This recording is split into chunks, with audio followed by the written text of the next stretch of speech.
የኢትዮጵያ ንግድ ባንክ ወለድ ነጻ የባንክ አገልግሎቶችን የበለጠ ተደራሽ ለማድረግ ትኩረት ሰጥቶ እየሰራ መሆኑን አስታወቀ። የኢትዮጵያ ንግድ ባንክ አሰላ ዲስትሪክት የሲቢ ኑር አገልግሎቶችን በማስመልከት በአሰላና አካባቢው ለሚገኙ ደንበኞች የግንዛቤ ማስጨበጫ መድረክ አካሂዷል። በግንዛቤ ማስጨበጫ መድረኩ ላይ በኢትዮጵያ ንግድ ባንክ የሲቢ ኑር ኦፕሬሽን ዘርፍ ተጠባባቂ ዳይሬክተር አቶ አብዱል ሐኪም ኡስማን እንደተናገሩት የኢትዮጵያ ንግድ ባንክ ወለድ ነጻ የባንክ አገልግሎት የበለጠ ተደራሽ ለማድረግ ወደ ማህበረሰቡ ቀርቦ በትኩረት እየሰራ ይገኛል ብለዋል።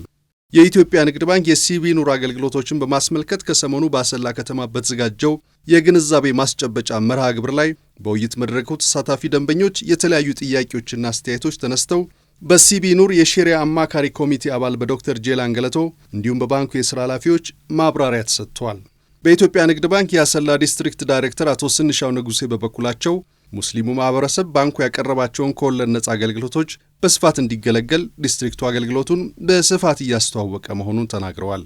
ከውይይት መድረኩ በተጨማሪ የሲቢ ኑር የሼሪያ አማካሪ ኮሚቴ አባልና የባንኩ የሥራ ኃላፊዎች በአሰላ ከተማ በሲቢ ኑር ፋይናንስ የተደረጉ ፕሮጀክቶችንም ጎብኝተዋል።